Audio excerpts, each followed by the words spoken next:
Alrighty, here we go. Good morning, good afternoon, good evening, whatever time you happen to be listening to this or watching it. We're going to start with our textbook friend.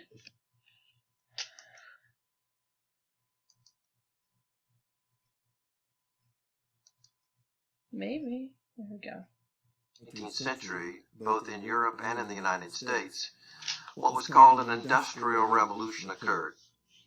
Imagine, if you will, early in the 19th century, say 1800, over 90% of Americans lived on farms. That began to change in the early 19th century as the first textile mills and shoe factories and mines began to be developed in the United States.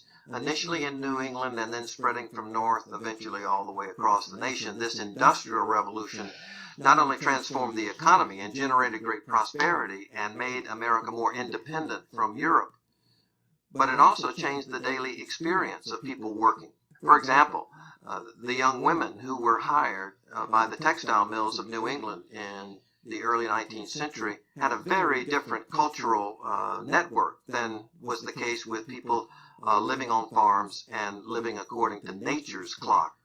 Now they worked according to a whistle or a foreman or a manager who told them when to get up, when to go to work, when to finish, and how much time they might have for lunch.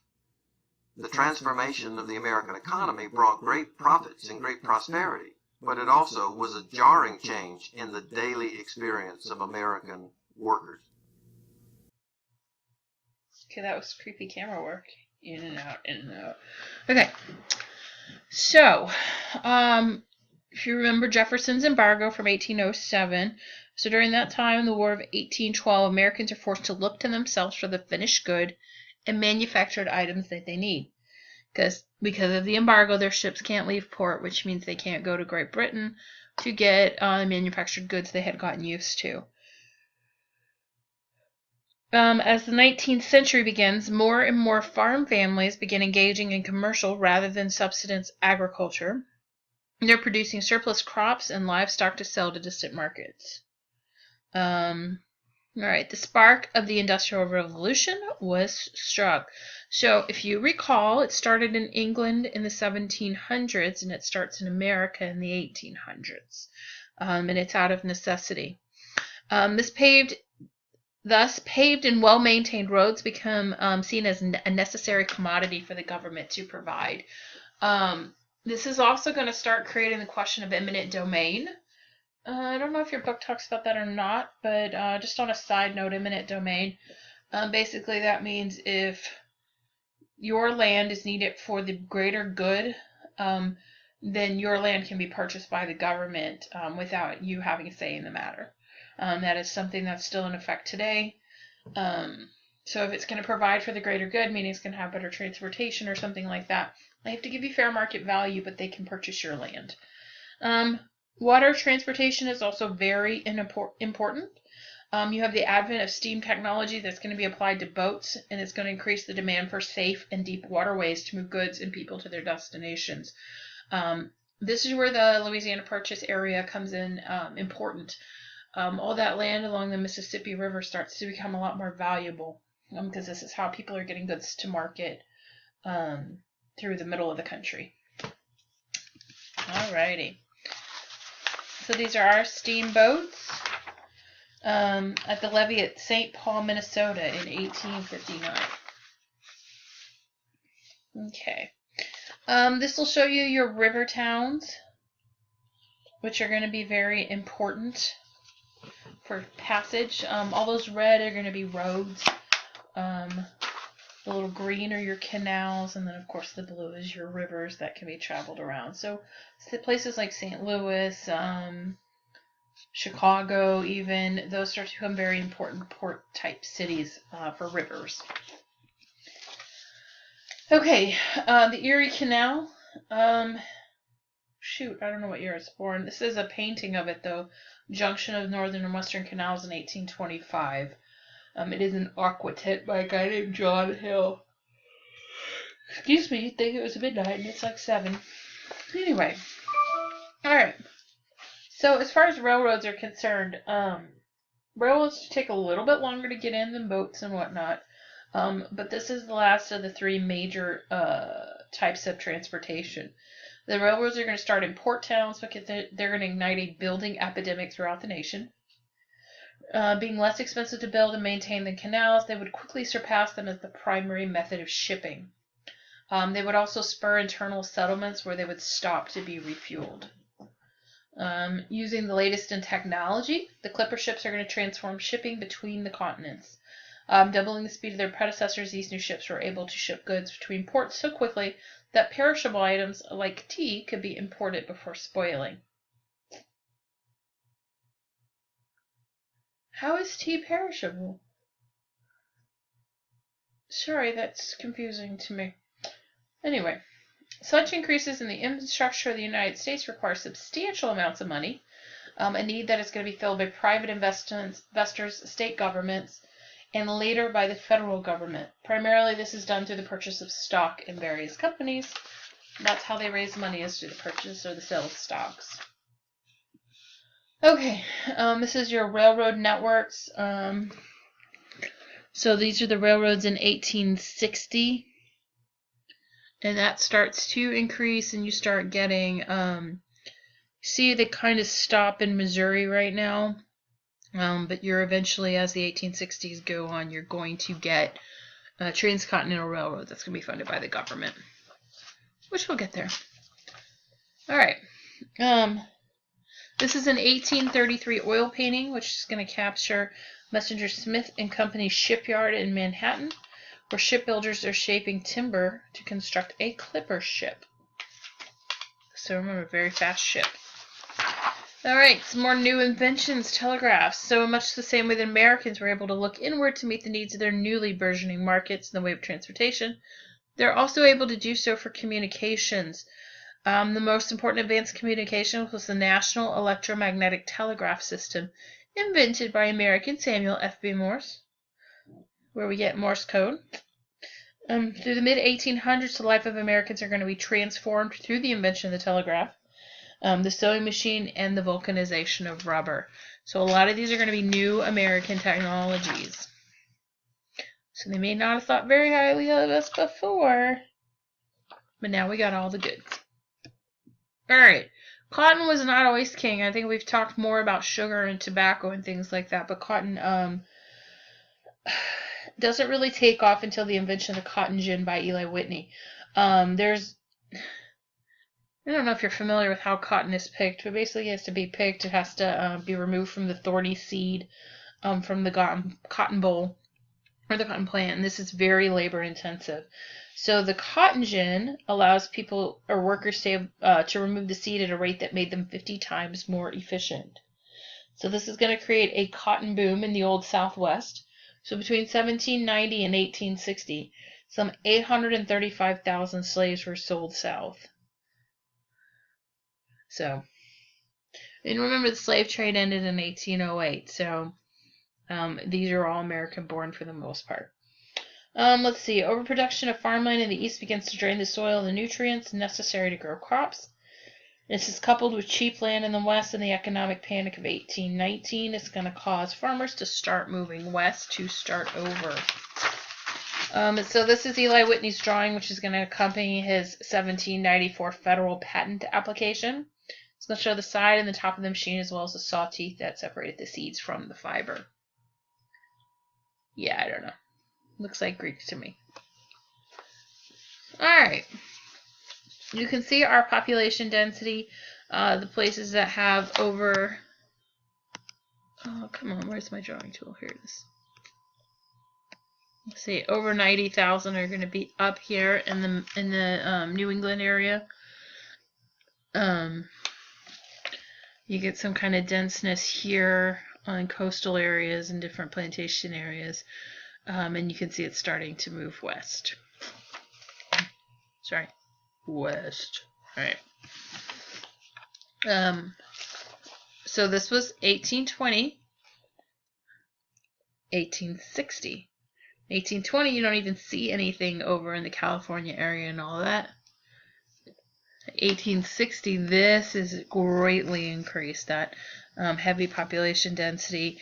You can see this is going to be the Mississippi River and all the people that live along it. You get population in areas such as this is going to be New Mexico. Yeah, New Mexico.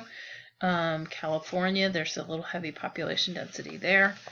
So a lot of changes over 40 years. All right. So, let's see. As a member of the Mercantilist Society of Great Britain, the American colonies were forbidden to develop manufacturing facilities. They were only to be concerned with providing the raw materials the mother country needed for their industrial base. All right. When the American Revolution ends, however, the United States is well behind the curve in developing in this area. So we were kind of prevented from becoming an industrialized nation because Great Britain wanted to make all the money. What little base existed prior to Jefferson's embargo in 1807 was supplanted by the increase in demand for their finished goods. So it does start to increase after that embargo as far as our own manufacturing goes. You have the growth of massive factories, which is going to require large numbers of workers, and soon after a factory was established, a city would be built around it. You have the Lowell system of mills, which is going to involve placing under one roof the entire weaving process, powered by a nearby river.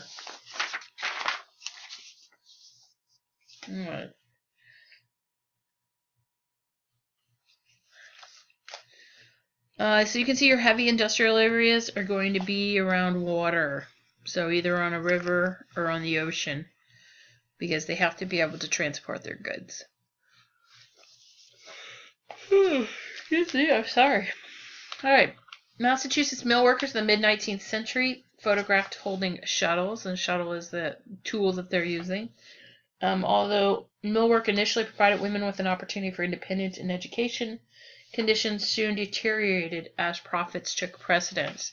And remember this, there is no government regulation. We are laissez-faire, hands-off government. All right. During the 1830s, boxing becomes a popular form of entertainment. You get taverns and saloons that are starting to spring up to meet the desire of the social drinker. Theater still provided the primary outlet for America's entertainment, so people still would go to the theater. So this is boxing. So you've got blood sports, which are going to emerge as popular urban entertainment for men of all social classes. You can see that by looking at the audience. Everybody's kind of dressed differently. Ooh. All right.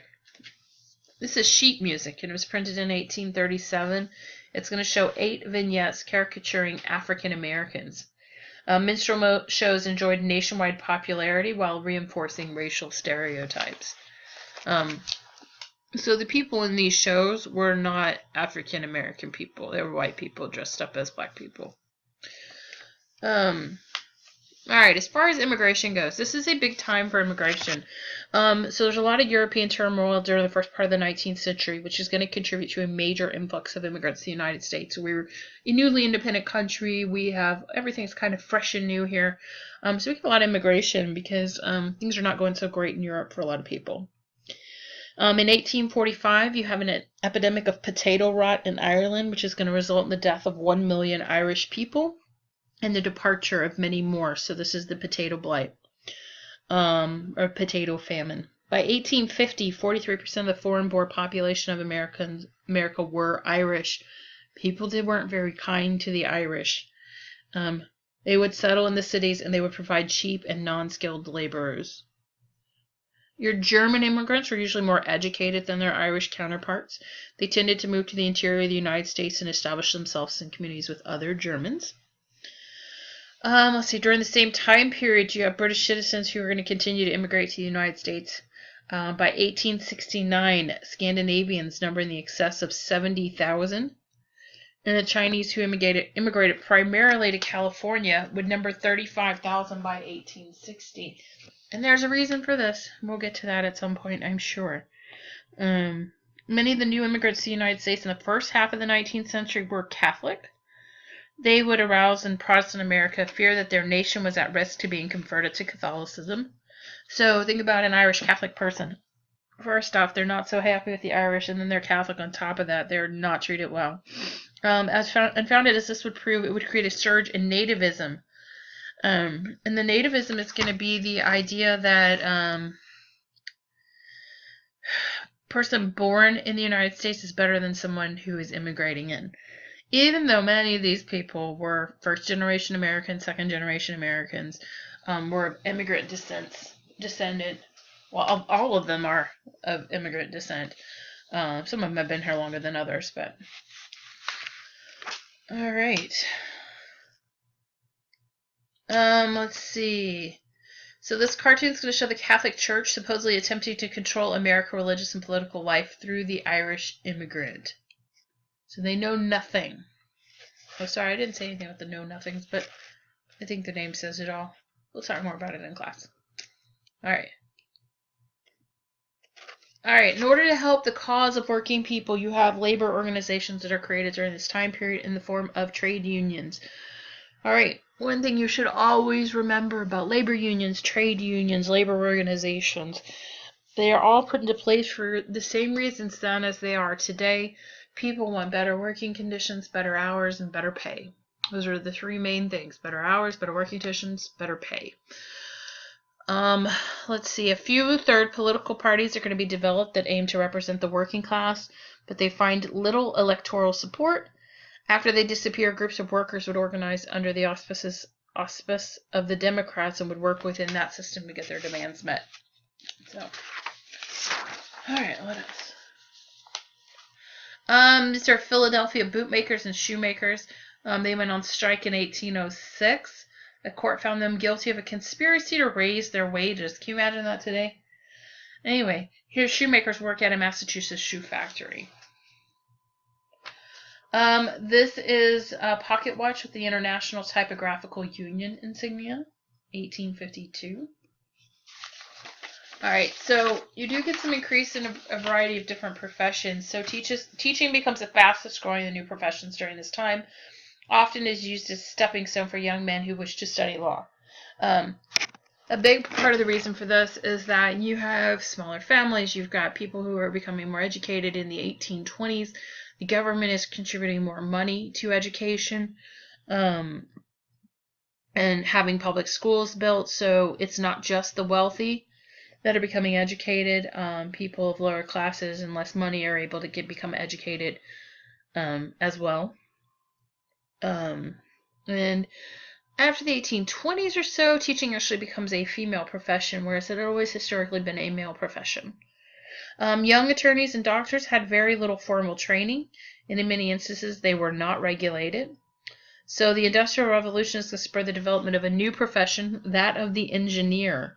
By the time of the Civil War, engineering had become one of the largest professions in the nation. This was a period of scientific and political improvement. The role of females in the United States does not change much. Women are still considered to be the primary caregiver in the home. However, more women begin to seek a career in the male-dominated professions. Alright. Well, I guess I'll address any questions in class later on, and talk to y'all soon. Have a good morning, afternoon, or evening.